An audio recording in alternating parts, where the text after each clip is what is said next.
Rambo. Get me Rambo. John Rambo. Even if you have never seen one of his movies, you likely know of the character's iconography. A shirtless man with muscles, a red headband, and a knife, bow, or automatic weapon in his hand. It's an image that became closely associated with the manly action movie hero. He's been parodied in everything from the absurd spoof movie Hot Shots Part 2, to the cult comedy UHF, to the satirical brilliance of Hollywood Shuffle. The Rambo film franchise, however, is more than just sweaty violence. It started with an observation of the aftermath of war and ended up becoming a war cartoon, literally taking the form of a cartoon at one point. First Blood. Based on the book of the same title by David Morrell, 1982's First Blood is often considered the best in the Rambo series, mostly because it's not as over the top, but in truth, the film isn't that distant from the ethos of the other Rambo sequels that followed. In the film, Sylvester Stallone's John Rambo finds himself an aimless man after enduring the Vietnam War. Rambo attempts to visit an old friend, but arrives too late, discovering that he died from exposure to Agent Orange. He is harassed by the local sheriff Teasel, who doesn't want drifters like Rambo drifting into his town. So Teasel judges Rambo for the way that he looks, and registers this quiet man as a threat to his docile territory. Unwilling to listen to the sheriff's orders, Rambo refuses to leave and is arrested. While being processed at the police station, more policemen assert their violent authority over Rambo. Rambo's trauma from being imprisoned and tortured in Vietnam goes unrecognized, even when the policemen witness his scars of war. The inability to handle an unstable man's damaged psyche explodes into retaliation, and Rambo goes on the run. The cruel nature of the local police force is not unlike the US intervention in Vietnam. South Vietnam was waging a battle against North Vietnam's communist government, and the US got involved because it couldn't allow communism to grow. This, however, was a huge mistake and resulted in millions of deaths that were a waste, considering that Vietnam eventually became a socialist republic. By many accounts, there was no reason for the US to enter this war, which we did not win. Likewise, there was no reason for the police to arrest and abuse Rambo. He presented no threat to the community, and he was just passing through. It was only a perceived fear of the town becoming swarmed with drifters that led to these violent events. There is no compassion for Rambo in this community. He is too traumatized to talk about his plight, and the cops are too high on their own excessive authority to ever start that essential conversation. The bulk of the film is Rambo defending himself in the woods from an aggressive police force, and it's very thrilling. Rambo does make an attempt to plead his case when a pursuing officer falls from a helicopter and dies, but the sheriff doesn't care.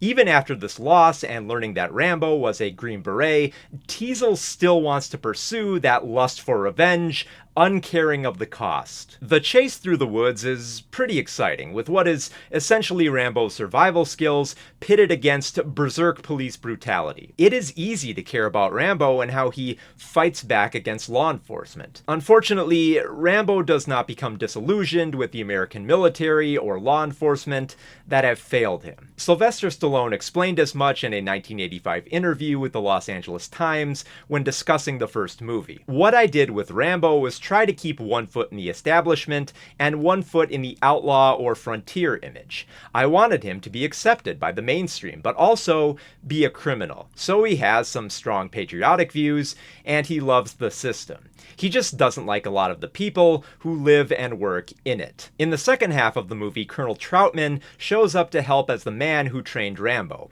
Troutman is one of the more sympathetic characters, understanding Rambo's plight and recognizing that Teasel has made rash decisions that lead to senseless violence. In their first radio conversation, Rambo mentions that he tried to contact Troutman at Fort Bragg, but he wasn't there.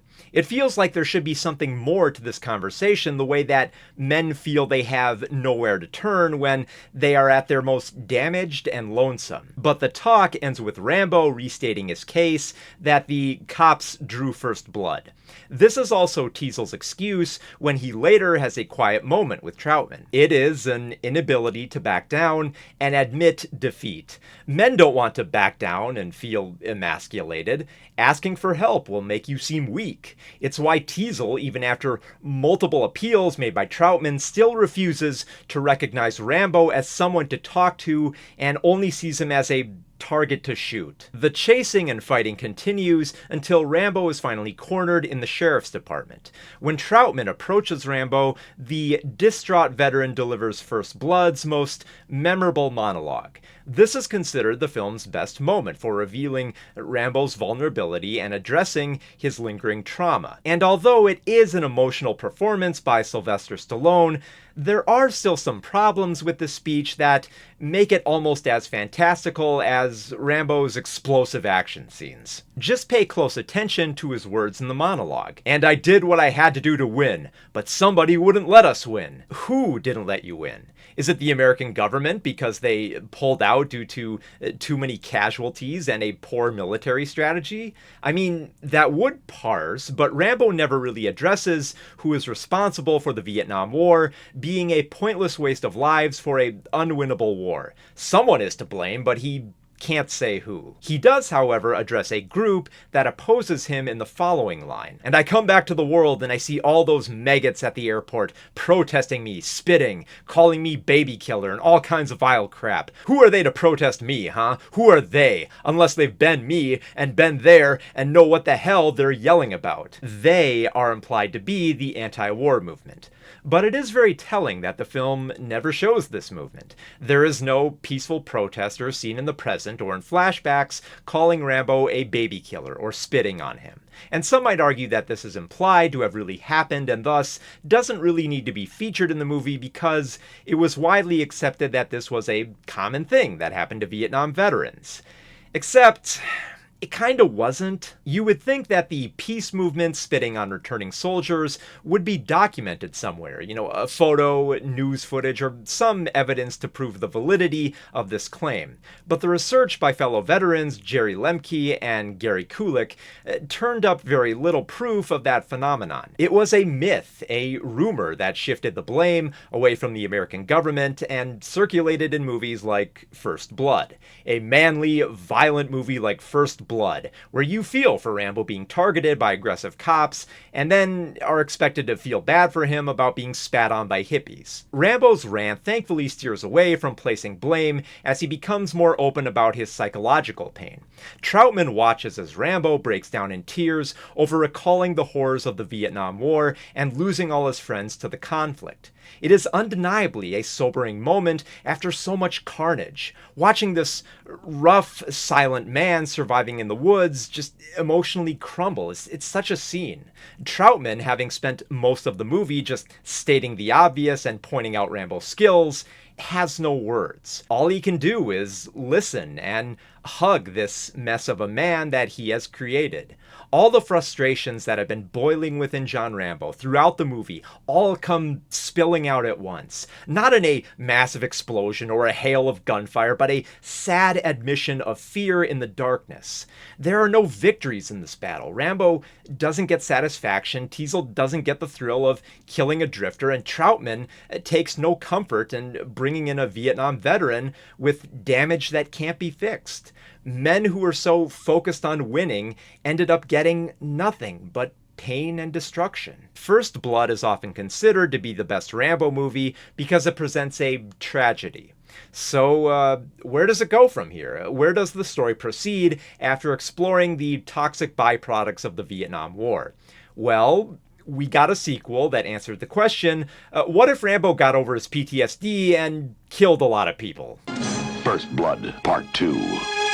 1985's Rambo First Blood Part 2 is when Stallone's character stopped being John Rambo and just became Rambo. not a veteran rattled by war, but a violent action hero thirsty for revenge. The film begins in a penal colony where Rambo is serving time. Troutman arrives and informs Rambo that there are still POWs in Vietnam and that someone like Rambo is perfect for this rescue operation. Much like the spat-on veterans, though, the lingering POWs following the war is also a myth. There were soldiers not found after the war, but in all likelihood, they had died, and their bodies were not accounted for or properly identified.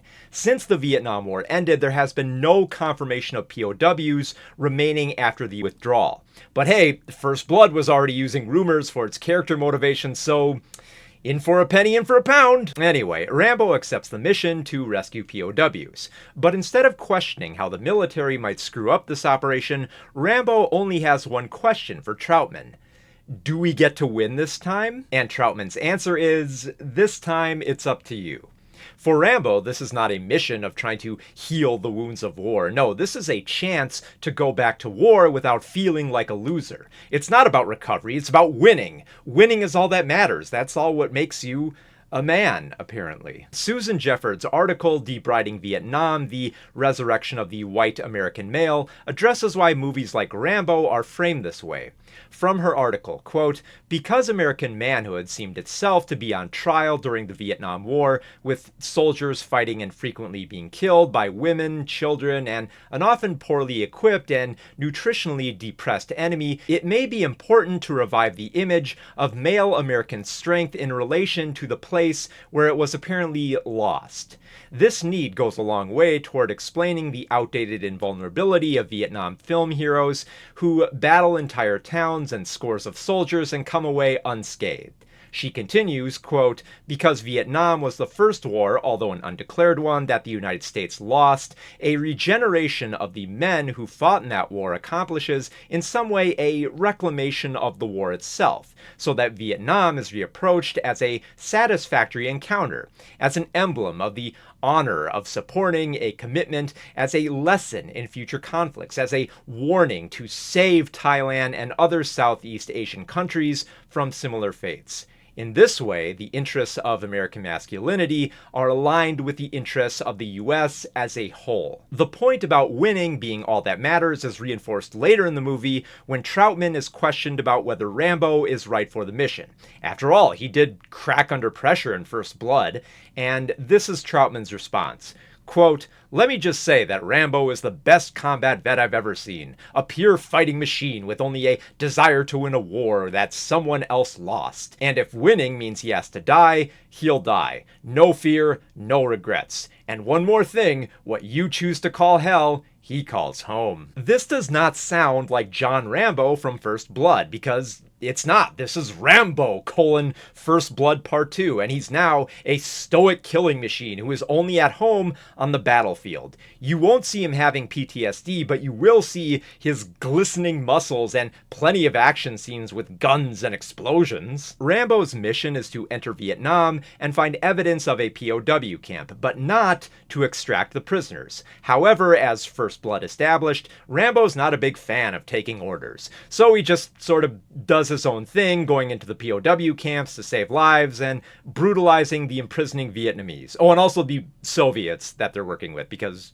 it was the 1980s after all. This is the first movie in the Rambo series where a woman has a prominent role. First Blood had a single woman with a speaking role, that being the widow who delivers the bad news about Rambo's dead friend. Not only was this character never given a name, but she wasn't included in the credits or identified after the movie's release. Rambo First Blood Part 2 has Rambo working alongside Agent Ko Bao, played by Julia Nixon. She is portrayed to be just as capable as Rambo in combat and having the advantage of being more familiar with the region. Ko works alongside Rambo on the rescue operation and proves to be a worthy ally. But because the film needs to assert Rambo as a singular force of masculinity, Ko is killed by gunfire. And even worse, she is shot down immediately after she confesses romantic feelings for Rambo, desiring to run away with him. When Ko dies, the soundtrack becomes somber, but Rambo remains stoic. He buries her, wears her necklace as a reminder, and keeps on fighting with no tears shed. There can be no love in Rambo's life, there is only combat, and it's all that Rambo lives for. He can feel the machismo of the battlefield calling him, and it's saying, "No time for love, Dr. Rambo." The movie ends with Rambo rescuing the POWs and bullying the bureaucratic Murdoch into rescuing more POWs. Rambo's mission is nearly sabotaged by Murdoch and the corrupt mercenaries, but this is never portrayed as a failure of the system. It's just a few bad apples that surely are not spoiling the batch. Even though Rambo is absolved of his actions in the past movie, he refuses the chance to return to America. He instead walks off into the sunset for Thailand, waiting for the next Rambo movie. First Blood ends with Rambo struggling to assimilate after the war, only for Part 2 to reinforce that Rambo doesn't have to and can just play mercenary anytime he wants to. Now, the sequel might seem like a big political departure from First Blood, but it's really not. First Blood wasn't critical of the US involvement in the Vietnam War, still viewing the Vietnamese as an enemy that we failed to defeat. First Blood Part 2 paints the Vietnamese not only as the bad guys to defeat, but as the bad guys we can defeat. This time, it's essentially a do-over of the Vietnam War, with cheat codes turned on. But while the story of the movie is a mess of conspiracies and Reagan-era perceptions of the military and masculinity, the action... it's really good. I mean, let's be honest here. There's a reason that a lot of people love First Blood Part 2, and it's not because it's a meaningful story about POWs stuck in Vietnam. The major draw of this movie was to watch Sylvester Stallone obliterate the enemy and run from cool-looking explosions. And on that front, the movie mostly succeeds in its brash showcase of violence. However, there was also a reduction. With Rambo gaining muscle and losing his trauma, he's even less of a relatable man and more of a cartoon action hero. But I mean, the film made $300 million at the box office, so he would remain a cartoon for the sequel. And, I feel like I'm forgetting something. Oh, right, the cartoon. Rambo, the Force of Freedom. 1986's Rambo, the Force of Freedom made cartoon history as the first kids' cartoon adapted from an R-rated movie. There are only 3 elements it shares with First Blood Part 2. There's John Rambo, Colonel Troutman, and the original theme by Jerry Goldsmith used for the opening and closing credits. Outside of that, the Force of Freedom is completely divergent from the movie. Rambo isn't fighting the Vietnamese or Soviets in this show, but an evil warlord called General Warhawk. Anywhere and everywhere, the savage forces of General Warhawk threaten the peace-loving people of the world. He is the leader of Specialist Administrators of Vengeance, Anarchy, and Global Extortion, or, Savage for short. So Rambo fights Savage alongside his allies, Turbo and Cat, who look and sound like G.I. Joe characters that didn't quite make the cut. Also like G.I. Joe, the characters don't endure painful gunfire or stabbings. They instead just flee from explosions and gunfire, sometimes getting into bloodless fistfights where nobody dies. There are also lots of explosions in the show, just so many explosions. And there are also episodes where Rambo throws so many grenades that I swear he had to have been storing them up his ass. I don't know where he gets all these grenades. So yeah, The Force of Freedom is nothing like First Blood or Rambo First Blood Part 2. And that's a good thing. It's over!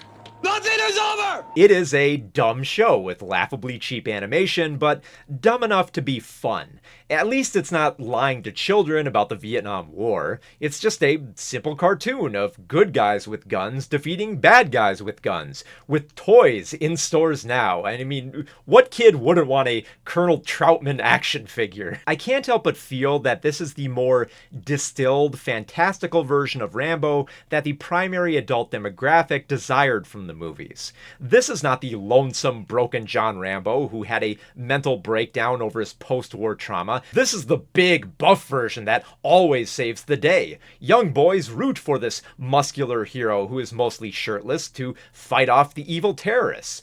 Don't you want to be like Rambo when you grow up, kids? Don't you want to be the one-man army who isn't afraid to go to war and die? Don't you want to fight in a conflict like the Vietnam War? Who knows? You might actually win it this time. Rambo 3. I'm sorry I got you into this, John. No, you're not. 1988's Rambo III shifts the conflict to the 1980s Middle East battlefield. Rambo is called upon by Troutman to help the Mujahideen of Afghanistan fight off the invading Soviets. If the Soviets were only being tested in First Blood Part 2, Rambo 3 readies them to be the big bad guys that you know would join Savage. Initially, Rambo lives a more peaceful life in Thailand, but Troutman shows up to tell Rambo that a peaceful life is stupid, even though that's what he was offering Rambo at the end of the last movie. Previously, in First Blood, Troutman states that he created Rambo, and it wasn't the work of God. But in Rambo 3, it's absolutely absurd to hear Troutman make the claim that he did not turn Rambo into a killing machine, but that he merely awakened something that was already there. The implication is that men, like Rambo, were always destined to be brutal soldiers, that the American government holds no responsibility for the person that they molded. Rambo is not the product of the military that fucked up in Vietnam, argues this sequel. That's just what men like Rambo are. Machines that only serve the purpose of killing. And although Rambo rejects Troutman's request, he changes his mind when Troutman is captured in Afghanistan. Now it's personal, but really it was always personal with Rambo. It was never about the protection of America, the stopping of communists, or even the POWs. It was always about Rambo's desire not to be a loser, to fight in a war and win. Similar to Part 2, Rambo's fight through Afghanistan is even more like the Vietnam War 2.0. Despite the change in location, the framing remains the same. A country is being invaded by communists, and the big tough Americans have to intervene. The Americans won't make the situation worse. They're the heroes in these movies, and they can do no wrong. Rambo 3 is downright eerie in how it addresses Afghanistan.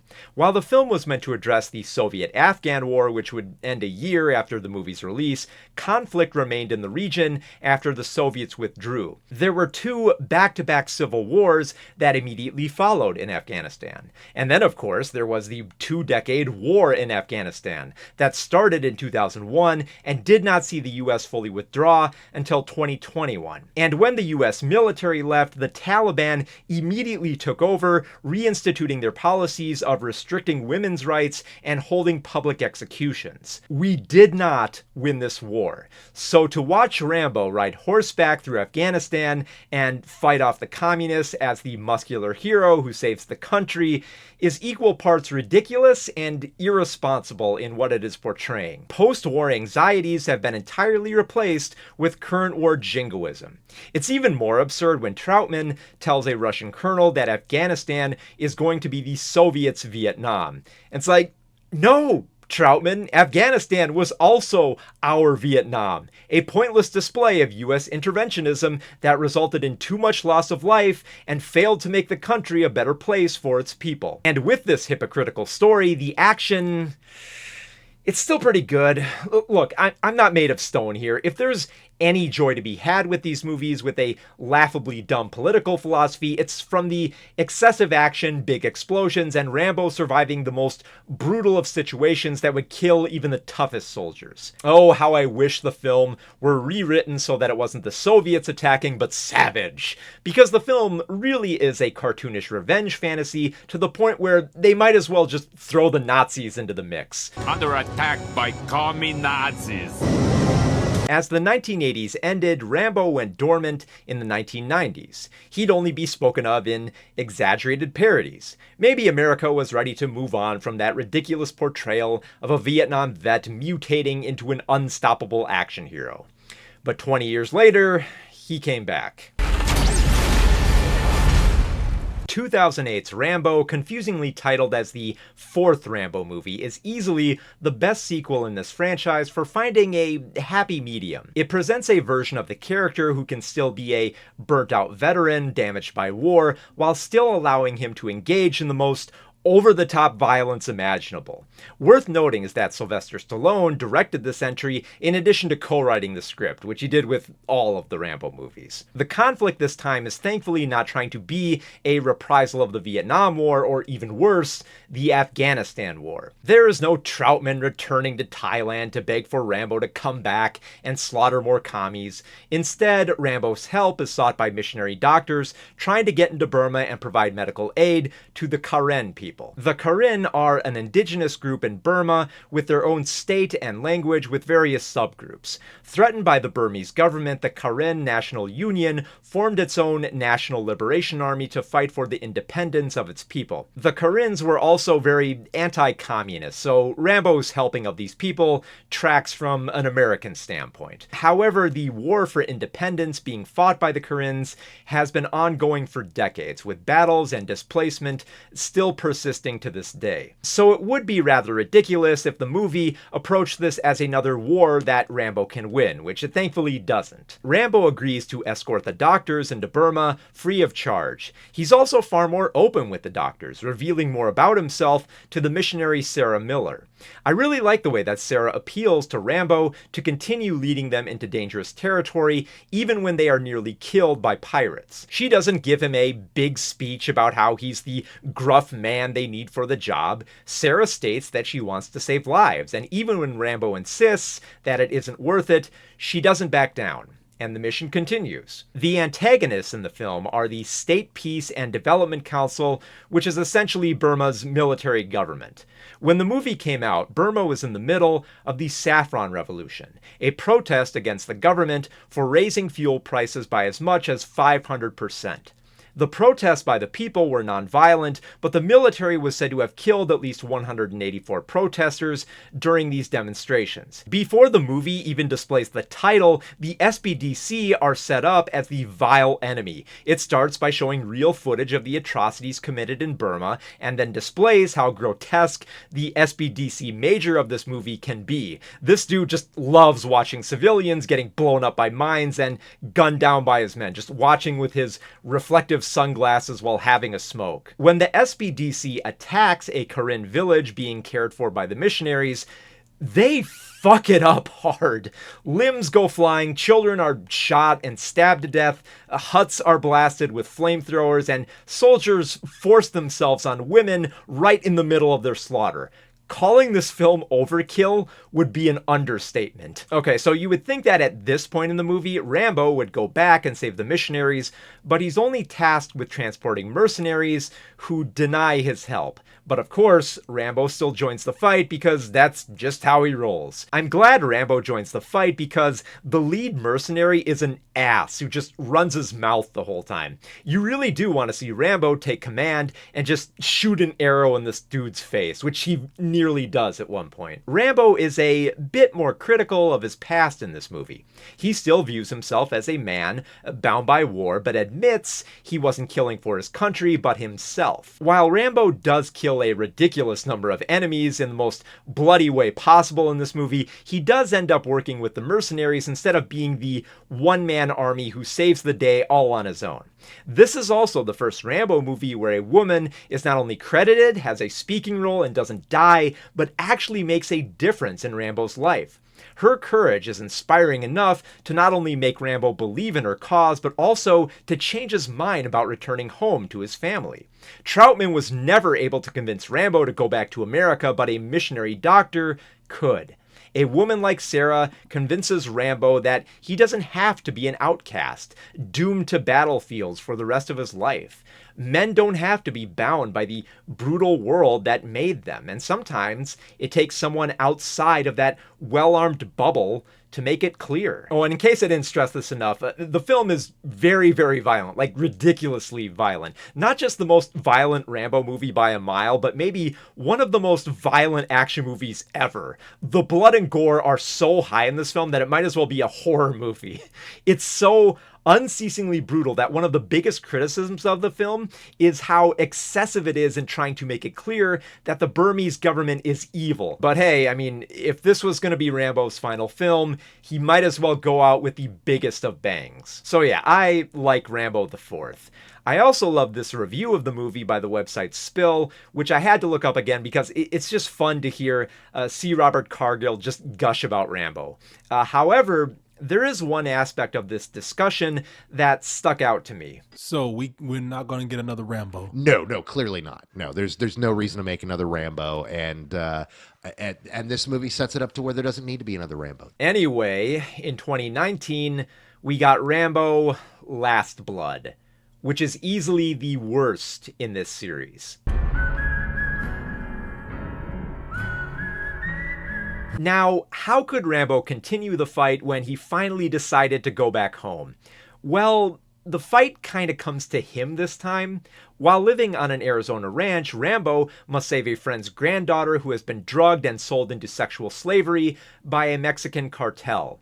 Rambo doesn't save the girl from dying, but he does brutalize an entire cartel, going so far as to lure them to his booby-trapped ranch where he can slaughter them. And that's really all there is to the film. Okay, to be fair, Last Blood is still just as violent as the last movie, and there is a sort of full circle element with how Rambo adopts the tunnel tactics of the Vietnamese. But the whole film just reads as a generic action picture of one man taking on Mexican gangsters. It's also just a lousy production for how it tries to pass off Spain as Mexico. And in the movie, Mexico is portrayed as a dangerous place filled with killers and human traffickers. It is seen as the home of the nastiest people who will cross the border to slaughter and torture Americans. I get that the Rambo movies have always played up the enemy with exaggerated antagonism, but for debuting in the era of Donald Trump calling Mexicans murderers and rapists, it was a really bad time to see a movie like this. Rambo's supposed last stand doesn't end with a character grappling with PTSD, but as a cartoonishly bad conservative revenge fantasy. So, yeah, I hated this movie. Oh, and you know who else hated Last Blood? David Morrell, the original author of First Blood. After watching the film, Morrell called Last Blood a mess and expanded on his thoughts when speaking to Newsweek. Quote, "I felt degraded and dehumanized after I left the theater. Instead of being soulful, this new movie lacks one. I felt I was less a human being for having seen it, and today that's an unfortunate message." Stallone and Morrell had apparently pitched a much different version of Rambo V. Their script would have focused more on Rambo coming to terms with his emotions. The script that Stallone described as a very powerful journey of the soul was shot down by the producers. What they wanted was a story about human trafficking. So Morrell's script was abandoned, and the producers got their human trafficking story from another writer. The producers did not see Rambo as a man who deserved deeper exploration in his final film. They only saw him as the machine. Last Blood became less about how Rambo would deal with his history in his older age, and more about who he would fight next. After watching all 5 Rambo movies, I felt like I was witnessing a tragedy of a character with wasted potential. John Rambo started off wounded by war and an emotional mess, fighting back bitterly against a system that had betrayed him. And what he ended up as was a tiresome retread of an interchangeable action hero. Now, there is apparently a Rambo prequel in the works that might make John Rambo a better character for focusing on his time in the Vietnam War, but I'm not holding my breath on this one. I'm not exactly excited to see the film that finally depicts the scene of Rambo's friend losing his legs and dying in his arms. For as much as I adore the action in these movies, they are also frustratingly hypocritical with how they tackle men trying to process themselves. God didn't make Rambo a violent person, argues First Blood. He was made that way by other men. Until it's not the case in Rambo 3. Men damaged by war can't go home, argues First Blood Part 2, until they can in Rambo 4. Women don't have to die amid Rambo's missions and can inspire him in Rambo 4, but then go back to being victims that die or are shoved away in Last Blood. The only consistency with Rambo across all these movies is that he is equipped with many weapons and causes a lot of destruction. So, the traits of every male action hero. And while the action is exciting, there was a chance to do something more meaningful with this character. He could have still blown a lot of shit up, but also been far more critical of the failures of the US military that wronged men and sold them lies. Instead, Rambo's PTSD faded, and he only blended further into the background of movie heroes who kill a lot of people. He became less of a Vietnam vet struggling to process his perceptions of the world, and more of a generic mass of muscles built for brutality who wants to win. Rambo is a fantasy of what men want to become without observing the greater forces that molded what it is to be a man. It wasn't America that lost the Vietnam War, these films argue. It was men who lost the war. And if you're a man, doesn't that make you want to go off to war and finally win? Don't you want to be like Rambo, fighting fearlessly and unafraid to die in countries we shouldn't really be involved with? The Rambo movies are rather devious in how they are framed this way. They start with a compelling character and code him in so much thrilling action that you might be distracted enough not to question why the Vietnamese and Soviets still have American POWs in Vietnam. This wasn't an uncommon framework for action movies of the 1980s, but there are brief glimpses throughout that it didn't have to be this common. Rambo could have been known as more than just the buff dude with a red headband and a bow and knife, but that's ultimately the cartoon character he ended up becoming. A man who was broken by a system that took advantage of men, was rebuilt to perpetuate many of the same dehumanizing falsehoods. Oh well, at least we'll always have the force of freedom. And I'll have Rambo's head on a silver platter. General Warhawk's tough, but not tough enough for the furious fighter of truth, justice, and freedom for all. He's Rambo, the honor-bound champion of liberty, the protector of peace, and friend to the innocent. When the evil forces of General Warhawk strike, it's Rambo to the rescue.